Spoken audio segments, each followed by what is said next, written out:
ओम नमः शिवाय। मैं हूं ज्योतिर्विद पंडित दीपक दुबे और उपस्थित हूं आपके साथ सूर्य के होने वाले राशि परिवर्तन को लेकर के।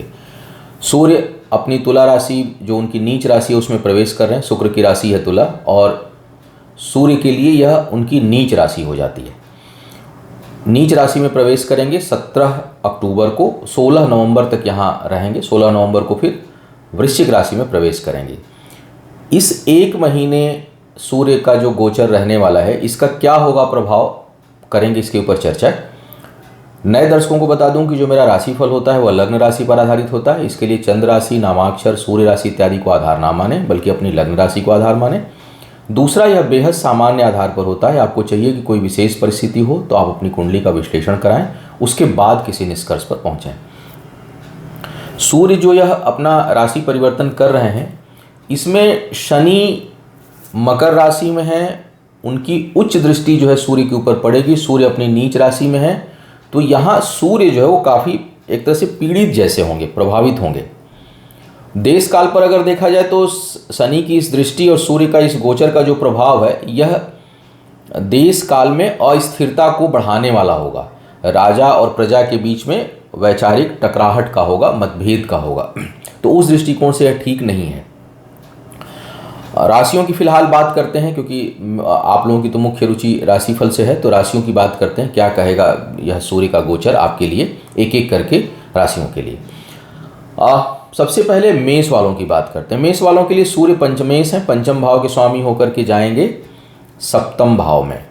सप्तम भाव में सूर्य के होने से आपके लग्न के ऊपर इनकी उच्च दृष्टि पड़ेगी।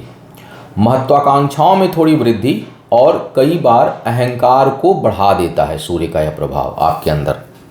दूसरा, जीवन साथी के साथ कुछ अनावश्यक के विवाद या वैचारिक मतभेद या तू मैं से आपको बचना चाहिए। उस तरह की स्थिति भी यह उत्पन्न करेगा। व्यापार इत्यादि से संबंधित निर्णय बेहतर लेंगे। प्रेम संबंधों की संभावना बनेगी। हालांकि जैसे मैंने कहा कि कुछ वैचारिक मतभेद और टकराहट रहेगा, लेकिन प्रेम संबंधों की संभावना बनेगी।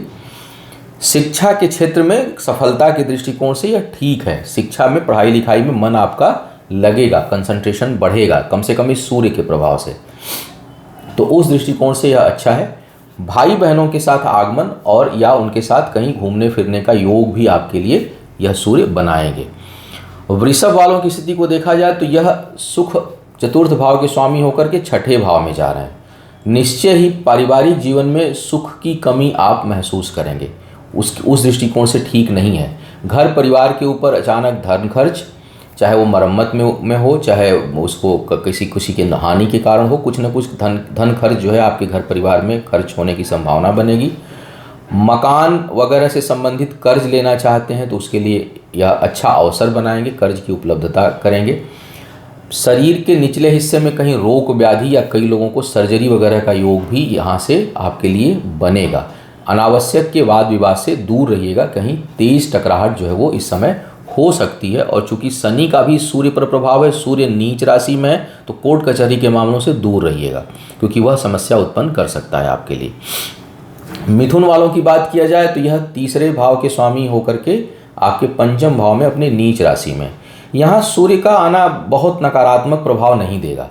सूर्य पंचम भाव पर योगकारी हो जाते हैं। नीच राशि में है तो शिक्षा प्रतियोगिता में सफलता के अच्छे आसार बनेंगे और साथ ही साथ आपके अंदर ज्ञान प्राप्त करने की और अधिक इच्छा जागृत होगी।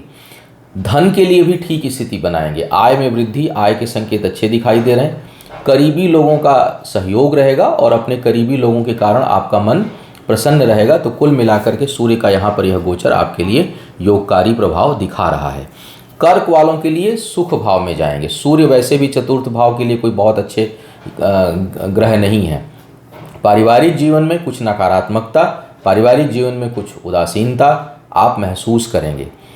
उस दृष्टिकोण से यह स्थिति ठीक सूर्य की नहीं बन रही है। घर से स्थान दूर जाने का योग बन सकता है। कार्य व्यापार के कारण कहीं न कहीं दूरी होगी। आपका बचत किया हुआ धन है वह अपने घर में किसी न किसी कार्य में खर्च होने की संभावना भी इस समय बनेगा। हाँ, कार्य क्षेत्र पर प्रभाव रहेगा आपका दबदबा बनेगा और बड़े अधिकारियों का सहयोग इस समय प्राप्त होगा। तो कार्य व्यापार के दृष्टिकोण से सूर्य का यह गोचर आपके लिए लाभकारी है। सिंह वालों के लिए देखा जाए तो तीसरे भाव में आएंगे लग्नेश, अपने नीच राशि में होंगे। दूसरों से मदद लेनी पड़ सकती है, आपकी स्थिति ऐसी होगी कि आप दूसरों से मदद लें और मदद प्राप्त होगी भी, लेकिन मदद मांगने की स्थिति क्रिएट हो सकती है, कारण चाहे कुछ भी हो, किसी न किसी से आप सहयोग आपको लेना पड़ेगा सूर्य के इस गोचर के कारण। अपना आत्मबल थोड़ा सा डमाडोल होगा, आपका आत्मविश्वास सूर्य के इस गोचर से थोड़ा कमज़ोर हो सकता है, थोड़ा लो फील कर सकते हैं। और कई बार ये भी एक कारण होगा जिसमें कि लगेगा कि मैं दूसरों की मदद ले लूँ, मेरे से तो यह होगा ही नहीं, मैं कैसे करूँ। तो इस तरह की छटपटाहट आपके अंदर उत्पन्न होगी। भाग्य का साथ रहेगा, इसलिए पूरी तरह से कहीं कुछ नुकसान बड़ा नहीं होगा, भाग्य सहयोग देगी आपको और भाग्यवश आपके काम बनते चले जाएंगे, भले ही आपके अंदर थोड़ी आत्मविश्वास की कमी हो। और कई बार यह सूर्य अकर्मण्यता यानी कर्म से विमुख कर सकते हैं, काम करने का मन नहीं करेगा, उसमें आपका दिल नहीं लगेगा, आलस्य जो है वो बढ़ा सकते हैं, लेकिन भाग्य का साथ बना रहेगा, इसलिए आप निकलते चले जाएंगे। कन्या वालों के लिए दूसरे भाव में आ रहे हैं, नीच राशि में आ रहे हैं, द्वादश भाव के स्वामी हैं, तो बचत में जो है आपको कठिनाई होगी, धन खर्च होने की संभावना बनेगी, अप्रत्याशित धन खर्च हो सकता है और सेविंग बहुत बुरी तरह से प्रभावित हो सकती है। साथ ही स्वास्थ्य को लेकर के भी थोड़ा सावधान रहिएगा, सेहत के मामले में बहुत अच्छा योग या नहीं बनाएंगे, स्वास्थ्य में अचानक उतार चढ़ाव देखने को आपको मिल सकता है। यात्राएं जो है वो खर्चीली होंगी और यह आपके लिए हानि करने वाली होंगी, लाभ नहीं मिलेगा। तो मुझे लगता है कि बचत को लेकर के थोड़ा इस सूर्य के गोचर को लेकर के आपको सावधान रहना होगा।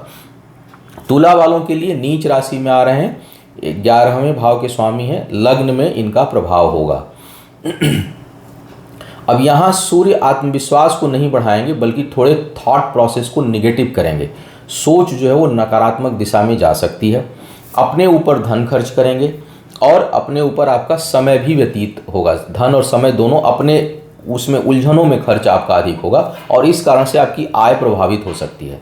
तो इनकम के दृष्टिकोण से थोड़ा सा यह निगेटिव है और कई बार परिश्रम अधिक करना होगा और उसके अनुसार उतना आपको परिणाम नहीं आएगा। तो थोड़े निगेटिव थॉट से बचिएगा, स्वार्थपरता को यह बढ़ा देंगे, कई बार बस ये होता है कि बस सब कुछ मेरा हो जाए किसी तरह से, बाकी किसी का ना हो, तो स्वार्थपरता को भी यह थोड़ा आपके लिए बढ़ाएंगे। जीवन साथी के साथ यहाँ भी वैचारिक वैमनस्यता उत्पन्न करेंगे, टकराहट जो है वो हो सकती है या थोड़ा वाद विवाद उत्पन्न हो सकता है। वृश्चिक वालों के लिए दशमेश होकर के जा रहे हैं आपके द्वादश भाव में, यात्राओं से लाभ होगा और सुदूर यात्राओं से आपको लाभ मिलेगा।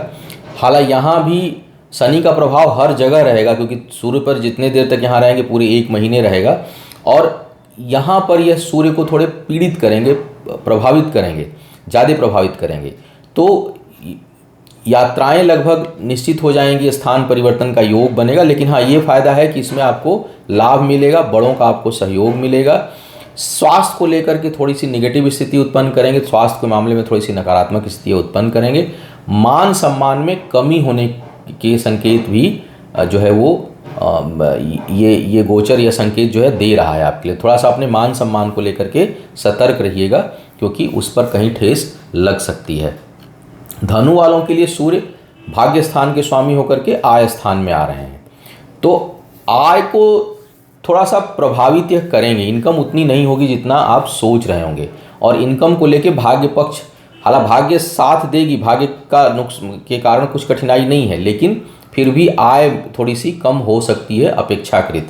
बौद्धिक क्षमता के लिए बहुत अच्छा है, संतान प्राप्ति के इच्छुक जो लोग होंगे उनके लिए बहुत अच्छा है, कहीं शिक्षा प्रतियोगिता में आप भाग लेने वाले हैं उस दृष्टिकोण से बहुत अच्छा होगा और आपको उसमें सफलता अभूतपूर्व मिल सकती है, अप्रत्याशित जो है वो सफलता आप प्राप्त कर सकते हैं। निर्णय शक्ति बहुत अच्छी रहेगी और क्विक डिसीजन आप लेंगे। पिता के साथ कुछ वैचारिक मतभेद उत्पन्न हो सकता है। मकर वालों के लिए ये जो स्थिति है ये पिता के लिए थोड़ी सी काफ़ी नकारात्मक स्थिति बन रही है। अपने पिता की सेहत का विशेष ध्यान रखिए क्योंकि अष्टम भाव के स्वामी हैं सूर्य, दशम भाव में जा रहे हैं, नीच राशि में शनि से प्रभावित हो रहे हैं।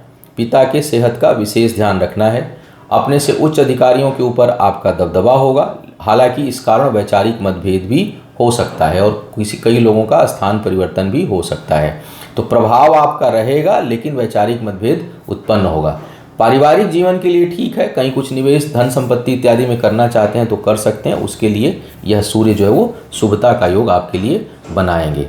कुंभ वालों के लिए यह युति हो रही, यह जो गोचर हो रहा है, यह भाग्य स्थान पर हो रहा है, सप्तम भाव के स्वामी हैं, तो कार्य व्यापार में आप अच्छा करेंगे, उस दृष्टिकोण से यह बेहतर है। इस समय विवाह इत्यादि की बात चलती होता है तो उसमें भी आपके लिए लाभ है। हालांकि जीवन साथी के लिए या साझेदारों के लिए अच्छा नहीं है, लेकिन कम से कम आपके लिए बेहतर है, आप उसमें आपका पड़ला भारी रहेगा। तो निभाने के दृष्टिकोण से देखूं तब तो ठीक नहीं है, क्योंकि कहीं हम जीवन साथी हो या साझेदारी में कार्य व्यापार हो, लेकिन ऐसे देखूं तो आपके लिए लाभ की स्थिति यह उत्पन्न करेंगे। कोई अपना नया कार्य व्यापार प्रारंभ करना चाहते हैं तो इस दौरान आप अच्छे योग मुहूर्त को देख करके आप करें, उसमें आपको लाभ मिलेगा।